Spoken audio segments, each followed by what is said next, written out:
Dosa dan kesalahan yang tidak disadari dalam hidup manusia.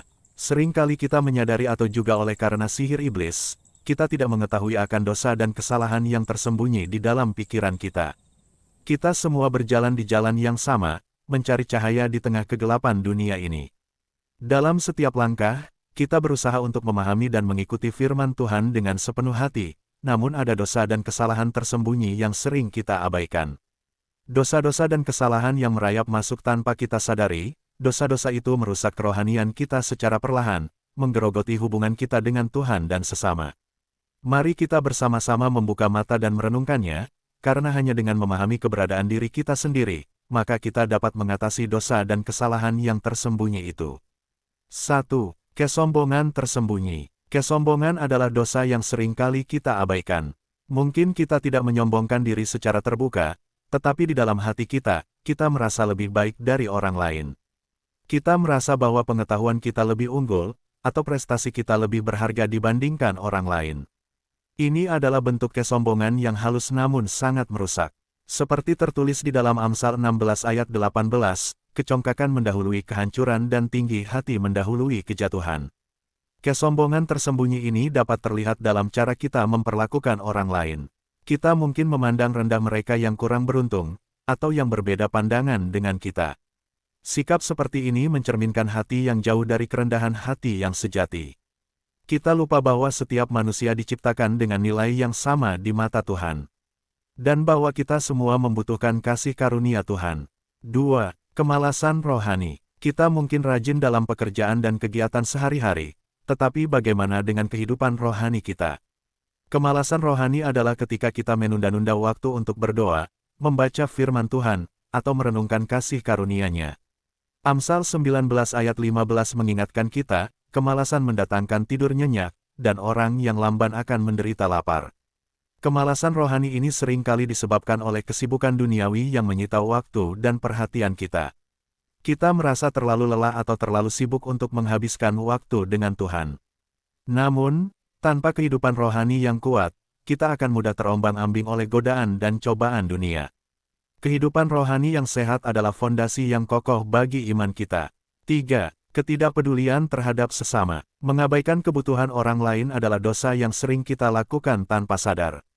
Kita mungkin terlalu sibuk dengan urusan kita sendiri, sehingga tidak memperhatikan orang-orang di sekitar kita yang membutuhkan bantuan. Jika seorang tahu bagaimana ia harus berbuat baik, tetapi ia tidak melakukannya, ia berdosa. Yakobus 4 ayat 17, ketidakpedulian ini dapat muncul dalam berbagai bentuk, seperti ketika kita menutup mata terhadap kemiskinan, ketidakadilan, atau penderitaan yang dialami oleh sesama. Tuhan memanggil kita untuk menjadi tangan dan kakinya di dunia ini.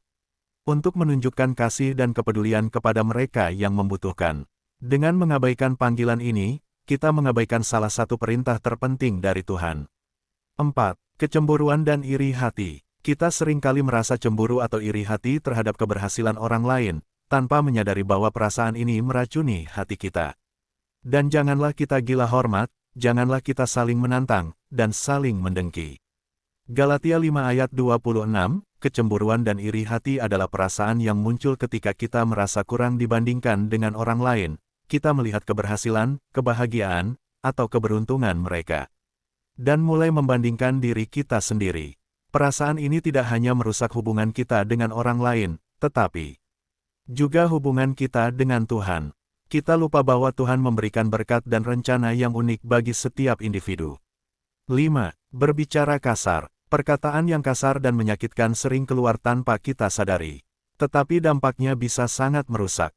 Efesus 4 ayat 29, jangan ada perkataan kotor keluar dari mulutmu, tetapi pakailah perkataan yang baik untuk membangun di mana perlu, supaya mereka yang mendengarnya beroleh kasih karunia.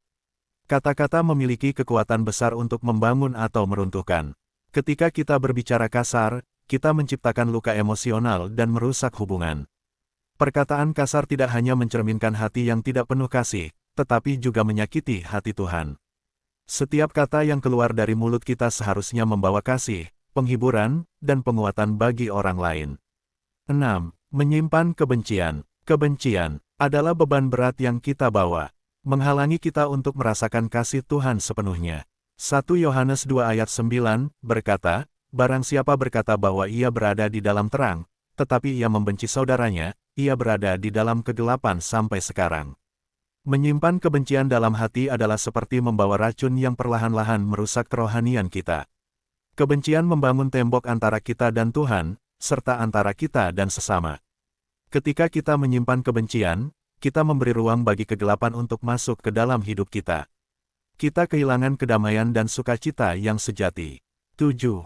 Kekerasan hati. Kita sering mengeraskan hati kita, terutama dalam hal memaafkan. Kekerasan hati ini menjauhkan kita dari kasih karunia Tuhan. Di dalam Efesus 4 ayat 32, mengingatkan kita, hendaklah kamu ramah seorang terhadap yang lain, penuh kasih mesra dan saling mengampuni, sebagaimana Tuhan di dalam Kristus telah mengampuni kamu. Kekerasan hati membuat kita sulit menerima dan memberikan kasih. Kita menjadi kaku, dan tidak peka terhadap kebutuhan dan perasaan orang lain. Sikap ini juga menghalangi hubungan kita dengan Tuhan. Karena Tuhan menghendaki hati yang lembut, dan penuh kasih. Ketika kita mengeraskan hati, kita menutup diri dari kasih karunia dan bimbingannya. 8. Mengabaikan doa. Doa adalah napas kehidupan rohani kita. Mengabaikannya berarti kita mengabaikan komunikasi langsung dengan Tuhan. Berdoalah setiap waktu di dalam roh, dan berjaga-jagalah di dalam doamu itu. Dengan permohonan yang tak putus-putusnya untuk segala orang kudus, Efesus 6 ayat 18, mengabaikan doa adalah seperti memutuskan saluran komunikasi dengan Tuhan. Tanpa doa, kita kehilangan kesempatan untuk berbicara dan mendengarkan Tuhan, serta menerima bimbingan dan kekuatan darinya. Doa adalah saat kita menghubungkan hati kita dengan Tuhan, menyerahkan segala kekhawatiran, harapan, dan rasa syukur kita kepadanya. Tanpa doa, kita mudah terjebak dalam kesibukan duniawi, dan kehilangan arah dalam kehidupan rohani kita. 9. Tidak bersyukur. Rasa syukur adalah tanda bagi seseorang yang rendah hati. Ketika kita lupa untuk bersyukur, kita menjauh dari sumber segala berkat. Rasa syukur membuka pintu bagi kita untuk menerima lebih banyak berkat dan kasih karunia dari Tuhan. Mengucap syukurlah dalam segala hal, sebab itulah yang dikehendaki Bapa di dalam Kristus Yesus bagi kamu. 1 Tesalonika 5 ayat 18. Tidak bersyukur sering kali muncul dalam bentuk ketidakpuasan dan keluhan. Kita merasa bahwa apa yang kita miliki tidak cukup, atau bahwa hidup ini tidak adil. Kita melihat orang lain yang tampaknya memiliki lebih banyak berkat, dan perasaan iri mulai merayap masuk. Namun, ketidakpuasan ini hanya akan membawa kita pada kegelapan hati, dan menjauhkan kita dari kebahagiaan sejati yang hanya bisa ditemukan dalam Kristus. 10. Mengabaikan panggilan Tuhan. Tuhan seringkali memanggil kita untuk melakukan kehendak-Nya. Tetapi kita sering mengabaikan panggilan tersebut. Panggilan ini bisa datang dalam bentuk dorongan hati, untuk membantu orang lain, menjalani hidup yang lebih saleh, atau mengambil langkah berani untuk mengikuti Tuhan. 1 Korintus 15 ayat 58, mengingatkan kita, karena itu saudara-saudaraku yang kekasih, berdirilah teguh, jangan goyah, dan giatlah selalu dalam pekerjaan Tuhan. Sebab kamu tahu, bahwa dalam persekutuan dengan Tuhan, jerih payahmu tidak sia-sia. Mengabaikan panggilan Tuhan seringkali disebabkan oleh ketakutan atau kenyamanan dalam zona aman kita yang belum tentu nyaman. Kita takut mengambil risiko atau merasa terlalu nyaman dengan rutinitas kita. Namun, dengan mengabaikan panggilan Tuhan, kita kehilangan kesempatan untuk mengalami kasih karunia dan berkat yang luar biasa. Tuhan selalu memiliki rencana yang lebih besar dan lebih baik untuk hidup kita. Mari kita bersama-sama merenungkan firman Tuhan dan introspeksi diri terhadap dosa dan kesalahan yang mungkin telah kita abaikan. Tuhan memberikan kita kesempatan setiap hari untuk bertobat dan memperbarui diri dalam kasih dan kebenaran-Nya. Firman Tuhan adalah pedoman hidup yang membawa kita menuju keselamatan dan kedamaian sejati. Jangan biarkan dosa dan kesalahan tersembunyi, menghalangi hubungan dan relasi kita dengan Tuhan, yang bisa berujung pada menggelapkan hati kita. Mohonlah ampun kepada Tuhan, dan mintalah bimbingan Tuhan melalui Roh Kudus, untuk hari lepas hari memperbaiki diri kita. Biarkan kasih karunia Tuhan melalui Roh Kudus, bekerja dengan leluasa dalam hidup kita, melembutkan hati yang keras, menghapus kebencian, dan menggantinya dengan kasih dan pengampunan. Jadikan doa sebagai napas kehidupan rohani kita. Selalu bersyukur atas berkat-berkat yang telah diberikan, dan dengarkan panggilan Tuhan untuk melakukan kehendak-Nya.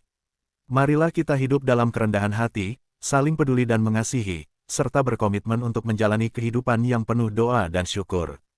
Dengan demikian, kita bisa menjadi alat kasih Tuhan di dunia ini, membawa terang di tengah kegelapan, dan menunjukkan jalan menuju keselamatan bagi sesama. Kiranya perenungan ini dapat menjadi berkat bagi kita semua. Amin. Tuhan Yesus Kristus memberkati.